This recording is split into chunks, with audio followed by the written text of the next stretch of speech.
Hello and welcome to episode 25 of the Swim Run Show podcast.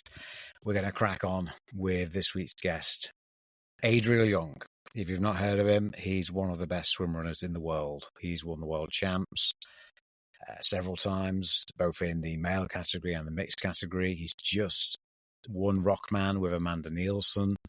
They had an epic race out there, beat all the men, all the male teams, should I say. He's won one water race in this team with Daniel, Christina, and Johan. He's done a lot. He's pretty understated, really cool guy. Great to chat with him. Originally from Australia, but now fully embedded in Sweden. And let's crack on. Okay, Adriel Young, how are you today? Good. Thanks so much for having me. No worries, pleasure. Just before, is it Adriel or Adriel? Adriel, yeah. Yeah. Okay, so you're over in Sweden at the moment and getting ready for Gothenburg?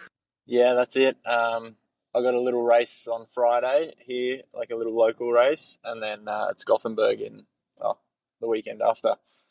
So, cool. Who are you racing with? I'm dragging Oscar out of retirement. We haven't raced together, or he hasn't raced since we won the world champs back in 2021, and now we're gonna have another crack together. Okay. He's the master of that course in Gothenburg, so I know he'll be ready.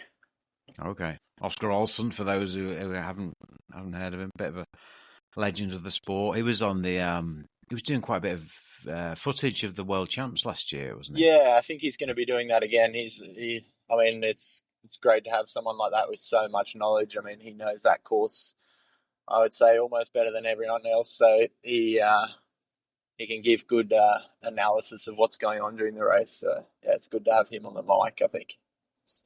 Cool. Yeah, that is good. Good stuff. Well, before, obviously, it's just non-stop swim run at the moment, but well done in Rockman. Thank you. That was an absolutely brutal race. I definitely underestimated it. The first, everything until the last run, I thought it was going well, and then it just absolutely broke me, that last run. Oh, how long was the last run? It was 24 kilometers in total. Oh, Jesus. So it was a nice whack after crazy amount of elevation. It just absolutely broke me. It was a bit warm. I probably made a few little mistakes. It was a bit warm, and I knew it was windy up there, so I didn't take down my wetsuit completely, and I think I just lost a lot of water. I started cramping, and oh well. Even as bad as that last run was, it was an amazing day. The course is beautiful, and Amanda and I had a great day together. So I can't complain. Yeah, you guys won, right? You won overall. Yeah, she's amazing. She fell on the very first run of the day and opened up her knee on this it was like a grate. When you're running, they put some grates out in the forest, and she tripped on one of those and opened up her knee. Like, she opened it up properly. Like, I didn't think it was so bad until, like, people, the whole way we were running, they kept saying, like, oh, your knee, you're going to stop. And she was like, no, it's fine. I can't feel anything. And I turned around about halfway through the race, and I just saw what it was. And it was like this piece of, I don't know, like, it was almost like, it wasn't just skin, but it was like a bit of muscle in there just hanging off her knee. Oh, God. And she's just a weapon. She just kept going. She fell on it probably another 3 or 4 times throughout the race. And when she got to the finish line, she got 14 stitches. But she's so tough to just be able to push through 9.5 hours like that. So yeah, God, 14 stitches. That's a good wound. Yeah. Yeah.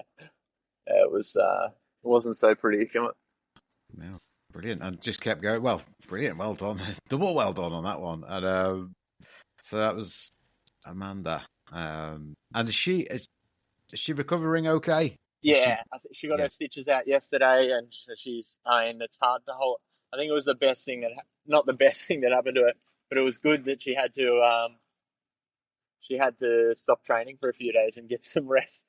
Otherwise, she just she just soldiers on. So I think it's Yeah. only going to do her good before the World Championships. Okay. Swimrun. So Adriel's set up Swimrun Australia, the original swimrun event in Australia. Was that with your wife? Was it 2016? Yeah, 2016 we started that. I'm sorry if my sound's not so good. It's absolutely pouring rain here. It's Yeah, you can hear it. Yeah, cool. yeah, I don't know where that came from. An absolute storm just rolled through here. When you first started speaking to me, I was about to say I'm calling you from sunny Sweden because it was Right. blue skies and beautiful, and then this huge storm's just rolled through. But it's very local, so there's a bit of blue sky in front of me now on the way through again. That's what Sweden's like. Yeah, yeah, yeah. Uh, So it's almost and now it's stopped. yeah, good stuff. There we go. Okay. So yeah, Australia. How was Yeah. that then? Setting up So that? I'm obviously from Australia, and my wife and we lived in Australia together for 6 years before we decided to come over to Sweden. And I got hooked on swim run, and I thought, oh, this is perfect for Australia. It was just, at least I thought that was, and we struggled to find a course, but we got lucky and put together a really nice course in Sydney Harbour, and from there it's just grown. And then 2 years ago, we struggled to. We have 2 kids now, and it was just becoming a lot of work for us to go forward and back, and to be able to grow an event like that, and you really need to be there. So we handed over the event to a guy, Andre, and he's done amazing things. So he's opened up another 3 or 4 races in Australia under the same brand, and yeah, he's doing really well. That's cool. Yeah, I can see. I'm just on the website. There's Gold Coast in September, and then Sydney North October, which I think was that the one you set up originally. Well, we set up Sydney East, so that's Sydney the East. original Okay. course. Okay. Yeah. And then Melbourne in March next year, Sydney East April 2025, and Jervis Bay May 2025. Yeah. So good. I think that's going to be a really beautiful course down there in Jervis Bay. Okay. Good It's selection. a nice part of Cool. Australia. Yeah, well, I get a few Australian listeners on the podcast. I think they're 4th in terms of nation popularity. So that's good to see it growing down there. And, yeah, I mean, the sport's definitely growing worldwide, and it's growing there as well. But I think the biggest struggle everyone faces is trying to find courses that give the real swim run vibe. Or, I mean, it's a sport that's born here in the archipelago of Sweden, where Sweden has this rule where you can go over anyone's land, and it just makes it so easy to put on great swim run events. And if it's not out in the archipelago here, then you've got thousands of lakes, so you can put on, it's like endless to put on great swim run courses here and great swim run training. So I think that's the key to be able to grow the sport, is find these great locations for beautiful events. Yeah, Sweden's very spoiled for choice, but it's nice to see the sport is definitely growing in the US and France and places like that. And then it's just like going to be a different style of swim run. I think what we're going to see is different types of races, and it's not going to be exactly what it was from the start. Yeah. Yeah, it was. That's it was not necessarily a bad thing. Yeah, just growing it. Yeah, it was Yotta at the. I know Yotta's not officially a swim run, but they had Yotta. But I think the swims got cancelled because of the amount of rain or something. Yeah, I think they shortened it from 1K down to 400 meters. The swims. Ah, okay. And then the run, I think, was, I don't know what they shortened that down to, but it was, I think it ended up at 4 kilometers. I don't know what it was before that, but right. Yeah, so they shortened that, but it was great to watch some of those athletes and then see, like Hugo, he could still match it up against some of those triathletes. So yeah, he's an absolute amazing talent. Yeah. Yeah, you. So last time I saw you was Uto, and you won Uto with Hugo, racing with Hugo. Yeah, was that the first time you raced with Hugo? No, we raced together back in 2021, I think it was. We did Malta together. Okay. Cool. And So, I mean, he's since then. He was amazing back then, but now he's just on a whole other level to anyone that's doing swim run. So, yeah, he's an amazing athlete. yeah, he is. And then you guys went off to yourself and Kristin Larsen, Daniel Hansen, and Johan Hasselmark after racing Uto at a pretty high intensity and winning. And Daniel and Kristin, I think, was second mixed team. He then went off and a couple of hours later, training for one water race, did an all-nighter in tough conditions. Yeah. That was impressive to see. Yeah, that was sort of our idea that, like, we pushed ourselves as hard as we could in the race, and you almost got that feeling that you've been going for about a day. When we started to go out that night, you were tired and sore, so it was a nice way to sort of mimic doing a day without the time constraints, and then go out there and just push through the night. But I think that night maybe we didn't get like an amazing distance, but I think it was a very psychologically good night for us in terms of racing one water race later, where it was freezing cold in the water. I think it was like 8 or 9 degrees, some of the swims, and straight on the headwind. So we battled and we had it tough out there, but it's a nice thing to have with you, that it was how tough it was, that we can take that when we're out racing one water race. When it gets tough, we can just think back to what we've done there and use that to our advantage. Yeah, definitely. How is it? Like, I was going to ask about swimming in the dark with a head torch and adding the cold element is probably another thing. But yeah, I've not done a lot of swimming in the dark. What's that like, Adriel? Yeah, it's definitely the first time you do it. It's very strange. It's just jumping into water that's completely black. I don't know if I would do it back at home in Australia in the ocean, but here in the lakes here, I did it the first time, and yeah, it's a strange feeling, but we have a little different tactics. I think, like, I don't like to have my head torch on when I'm swimming. It just lights up my hands too much, and that's all you see the whole time. So I turn my head torch off. I know Daniel and Christine, they like to swim with their head torch on so they can see the leaner toe line between each other, and so it's a bit of preference there, but it's a strange feeling, but yeah, it's also quite nice, and it's it's a strange but special kind of way to swim and exercise in the middle of the night. Then it's also like tough to navigate, of course, in the dark. You have to be creative. A lot of those islands out there are like uninhabited, so there's no lights or anything. But if you get lucky, there might be a light that you can swim towards, or at least use that as some sort of reference. And then if it's like, which is quite good in Sweden, we've got like dusk holds on for quite a long time, so you can sort of see the contours of the island in front of you, maybe, if you're lucky. It's a clear night. And then also I like to, if it's a really clear night, then it sounds strange, but you can use the stars a little bit. Like Daniel is obviously in charge of our navigation in our team, and he can say, I want you to swim there, and I can sort of look up, see a star that I might want to follow, and then navigate my way forward there. So yeah, night swimming is strange, but I definitely recommend someone go out and try it if you haven't done it before. Yeah. Oh, using the stars. That's I like that. That's old school. Yeah. I mean,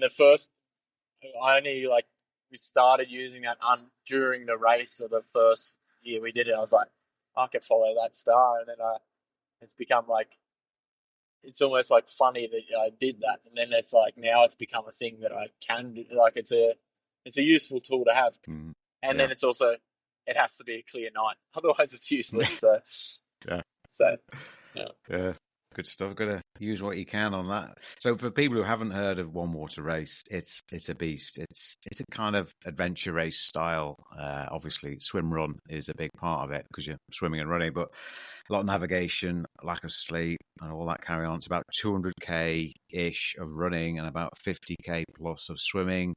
loosely. And there's checkpoints, isn't there? The checkpoints are changed every year, and you've got to get it, navigate to each So checkpoint. the start and finish is always the same. It's Arholmen, right up the very north of the Stockholm archipelago, and then Landsort, which is like a lighthouse right at the very bottom of the archipelago. And then everything in between there, you don't know where you're going to be. I mean, they can set the checkpoints like they do, and then you just have to run. Every time it's going to be a different course. So, yeah, and you can choose, and there's always, they set the checkpoints so you can really choose, like, if you want to make it run heavy or swim heavy, or so you have to work out where you're moving the best and the fastest to be able to win the race, obviously. And there's a lot of pressure there put on the navigator. I think one water race, it is a swim run, but I say it's much, much more weighted towards people that have raced adventure racing before. I think they've got a huge advantage there with the navigation and the things that we love about swim run when it's fast and in and out of the water really quick. Those are sort of taken away in one water race because you've got a lot of gear with maps and everything, and you have to put them away. And then there's a lot of rules about you have to be attached to each other. So the fast in and out of the water that I love about swim runs taken away, unfortunately, there. And that gives a little bit of an advantage to the guys that have done adventure racing or that are adventure racers in their background.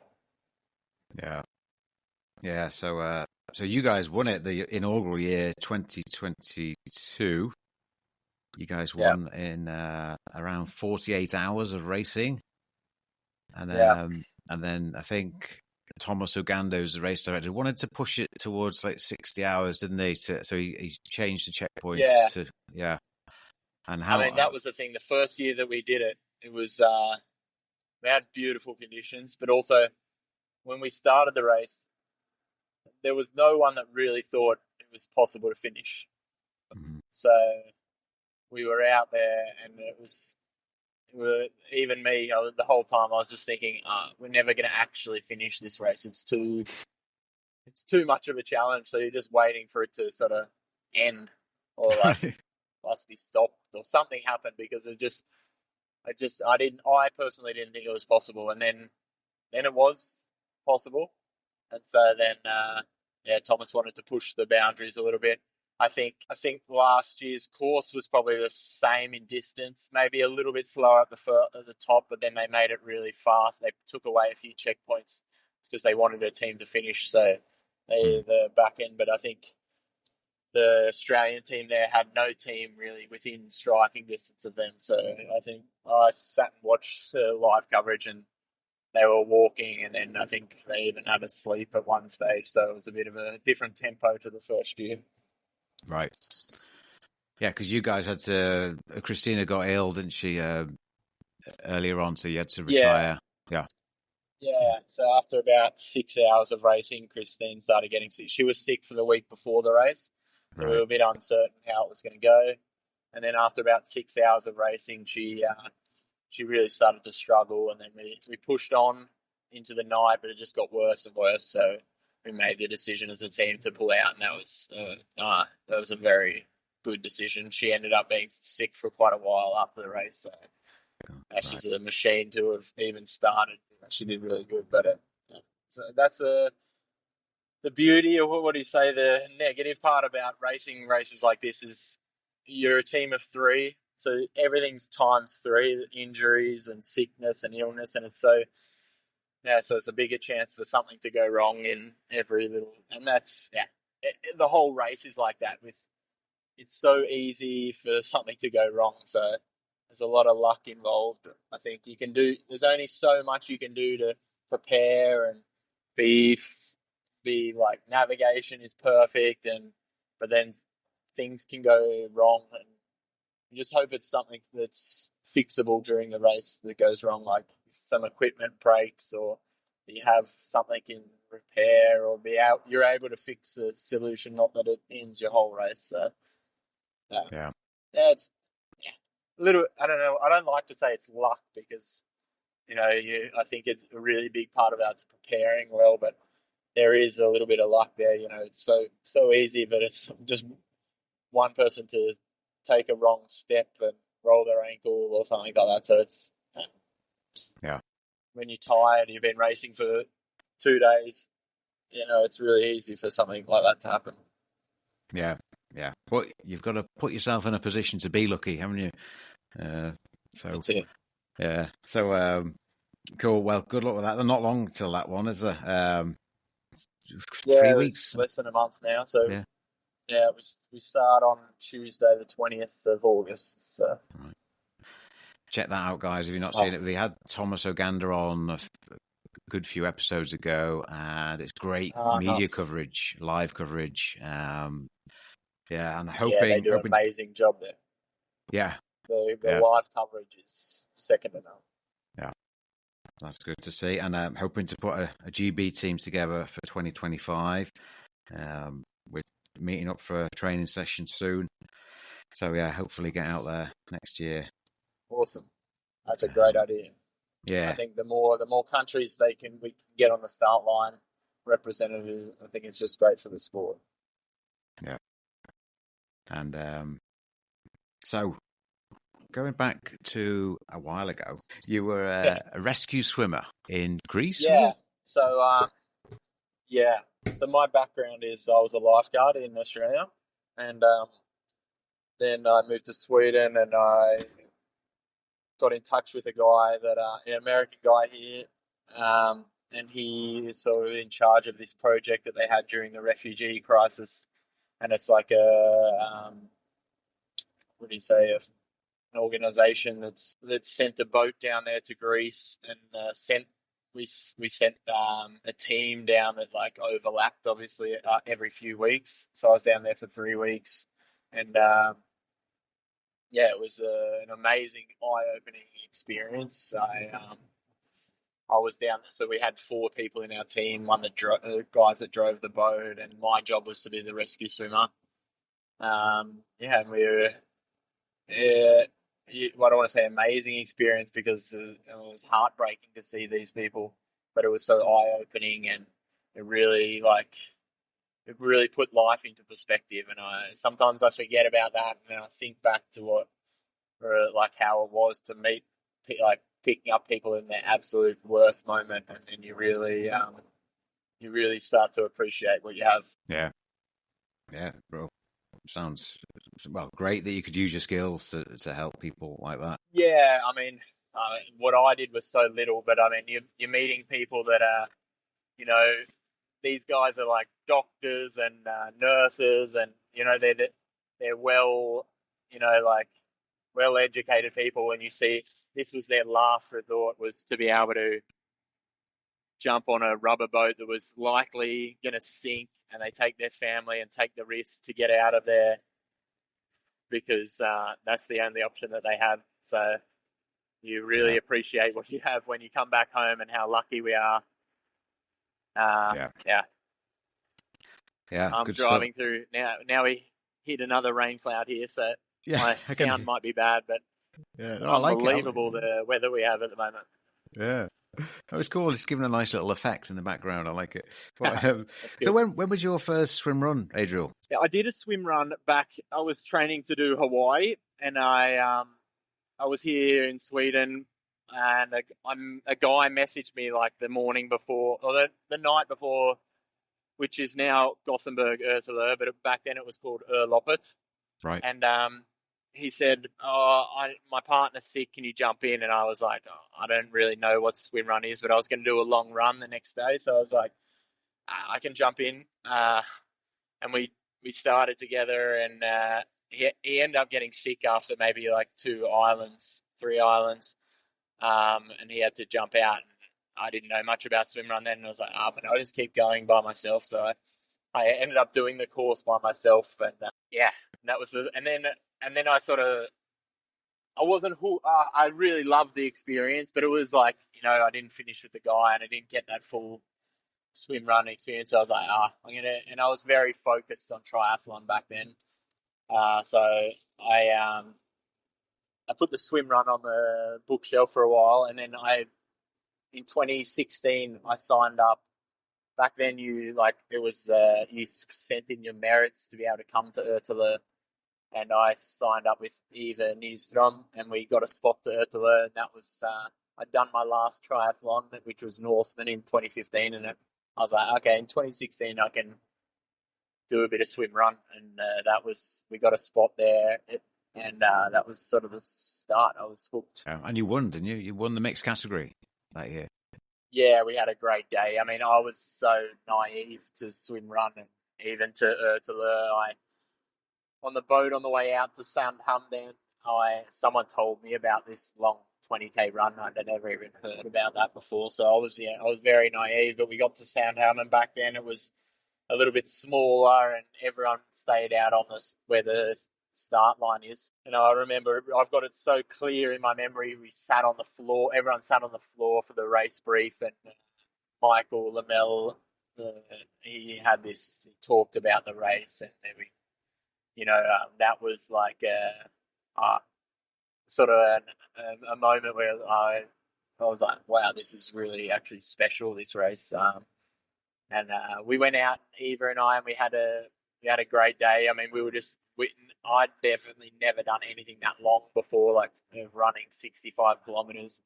And I was like, we were just very conservative. We ate and drank, and ended up putting together a really good race. Just like really just smooth, and we had a great day out there. And, yeah. So finished in the top 10 overall, and it was one of those days where everything seemed to work and flow, and it was never a bad moment during the race. Sometimes nice to be naive.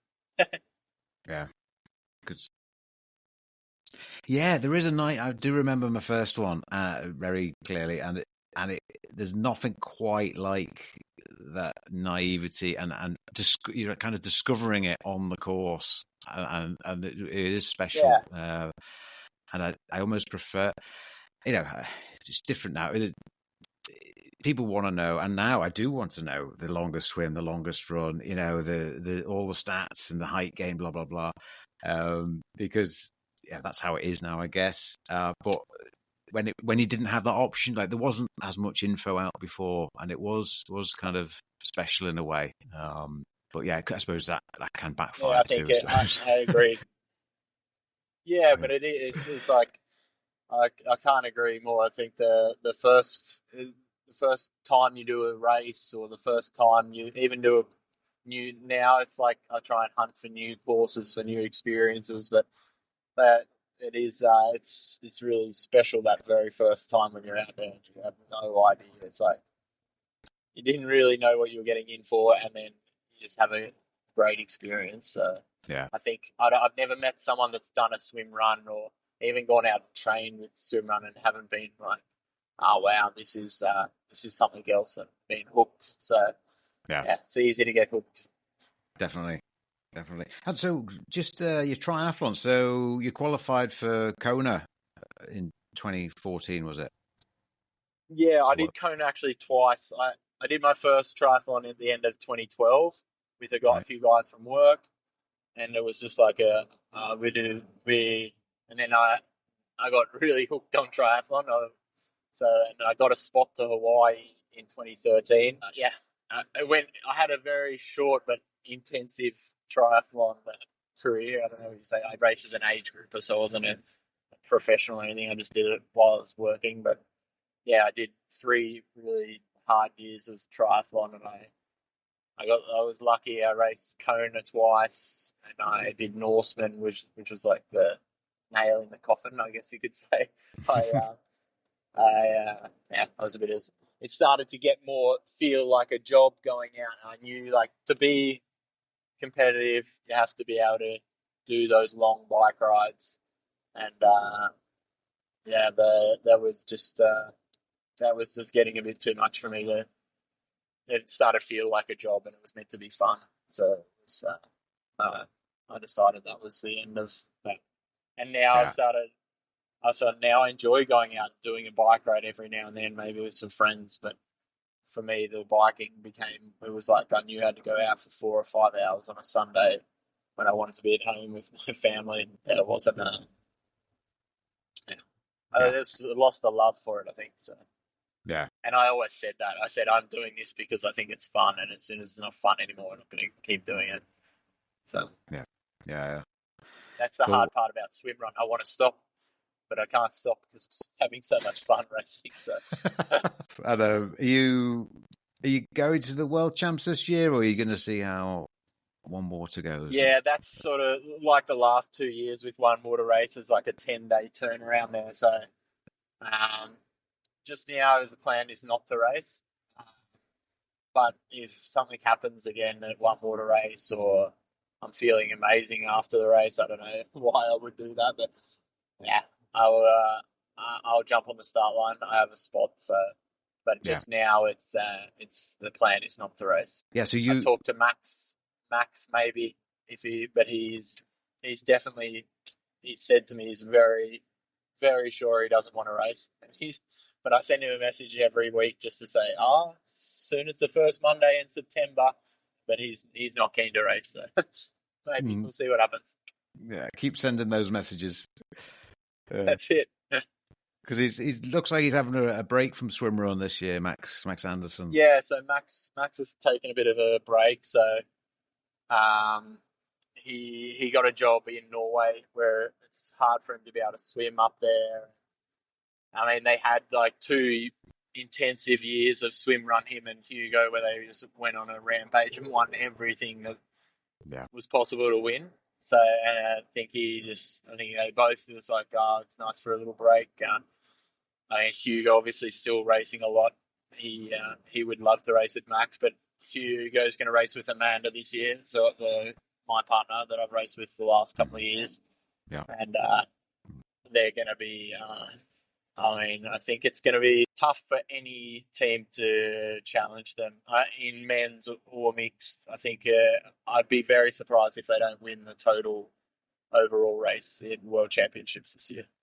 Yeah, I think that'd be great to see. Yeah, Amanda and Hugo. Yeah, that would be cool. I think it's. I think it'd be very hard for a team to beat them. Maybe there's one or two strong French male teams, but other than that, I don't think there's any team that I've seen on the start line that can contend with their speed Amanda's speed in the trails and Hugo's swimming. I think it's a lethal combination. Yeah, that'll give a nice little edge to the race. Not that it's got loads of things going on, isn't it? But yeah, it'd be cool, mixed team winning overall. And I remember one of my favourite moments of swim run kind of podiums was Swim Run Man, one of the early Swim Run Man events in France.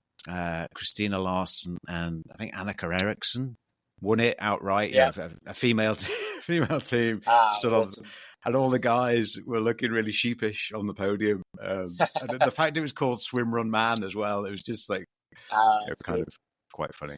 But yeah, I mean those two were those years there where they were just absolutely dominating the sport, Christine and then Annika, they were the queens of the sport there. And they were sticking it to so many men's teams. So they're great athletes. Yeah. Have you raced more in the mixed category, Adriel? I started the first 2 years I raced mostly in the mix with Eva, and then I raced a little bit like other races with Martin Flinter and Oscar, and then 2019 or 2018 I raced like the last sort of minute there. I jumped in with Oscar to do the World Championships. So like I'd said that I wasn't going to do it, and then he didn't have a partner, and then I remember I called him like the week before. It was actually my wife. She said to me, "You're going to regret not racing." And I was like, okay. So I rang Oscar. I said, let's do it. Like, we've got nothing to lose. And that was sort of an eye-opening, like an awakening moment for me. I never thought I was good enough to race in the men's. I always saw those guys and they were so elite. And that year, I remember I got to Une we were 3 teams together, and I was like, oh, we're gonna win this. I felt so good there, and then we ended up coming third, but I think it's still the best I've ever felt racing the World Championships. So yeah, and that was sort of like the moment where I was like, oh, I can race in the men's as well. So the year after, I commentated, and then I was like, no, that's not for me. And then obviously we had Corona, but then Oscar and I in 2021 there made a jump for we sort of focused more on the World Championships. Yeah. Good stuff. And then I was like, after that, I was like, okay, now I've won in the men's. But then I was like, I can't stop swim run. So, and then Amanda didn't have a partner, and I was keen to race. So, we found each other there, and she's been a great partner to race with for the last couple of years. Really, really enjoyed racing with her. Yeah. No, it is cool how people dip in and out partners and mix and match. Certainly, even at the top level, like Hugo and yourself and it's kind of friendly. And it's really nice to race with other people. Firstly, you learn so much, like little things that people do and how they race and the equipment they use, and I learned so much by changing partners. But also, like, that's the best part about swim run is you do it together. So to experience it with new people all the time, and that's why I love swim run. It's a team sport. So I've been very fortunate to have amazing people to race with the whole time I've been doing swim run. I've never raced with someone that I haven't really enjoyed racing with. So, and that I haven't been which is very lucky, amazing athletes that have been able to. They're the ones that make it possible for us to do so well. So I've always been lucky enough to have someone that's better than me to race with. So. Yeah, you can learn. Yeah, as you say, learn from each partner. And just touching on that kit. Lastly, Adriel, I've got to ask a few kit questions. What's love the gear? Yeah. Of course, I've seen your kits, the ARC wetsuits, and but I suppose the ones that are a bit more variable, the paddles and the shoes. I suppose what are you going for on the feet? Yeah, I mean the development that we've seen in swim run has been, even since I've been here, has been amazing. Like Eva was sewing our wetsuits together, putting zips in the front back when I started. So now we have these like from ARC wetsuits that are just like so professional. They're lightweight, fast and comfortable. It's like completely different to what we were racing in back then. But then paddles, like when I started, I was like, I don't need paddles. Like, why would I want these things paddles? I've never even swum with paddles in the pool. Why would I start now? And then you're like, oh, okay, you can swim a lot faster with paddles. And then you go to pool buoys, like back then we were using these tiny little hard pool buoys. It's like, then there was like that time where everyone was making these huge pool buoys as big as they possibly can. And then they had to, because of that, they brought in the rules to sort of shrink them a little bit because people were getting a bit ridiculous how big they were. But those changed the sport again. We just cut down the time swimming with paddles and pool buoys there. And then as shoes, like we've seen, I mean, in the first year I raced OTILLO, I just had a normal pair of Asics. Now it's like I've got a different pair of shoes almost like for every different type of race course. So, I mean, sometimes the race courses are not on technical terrain or slippery rocks that we have a lot of here in Sweden. Then you can wear more of a carbon shoe or a trail shoe, whereas I think on the slippery, wet rocks, there's a Finnish brand they were orienteering brand, VJ it's called, and their grip is just second to none. Even like companies that have made with Continental grip and other kinds of, it's just really nothing compares to their grip that they use. You can really just walk up a wall with them. So even if the shoe, maybe I don't love the shoe as much as I love another shoe, the grip is so good that it's worth having because you can just save so much time running on the rocks with a good grip. Yeah. So are they quite narrow? Are they quite narrow, those VJs?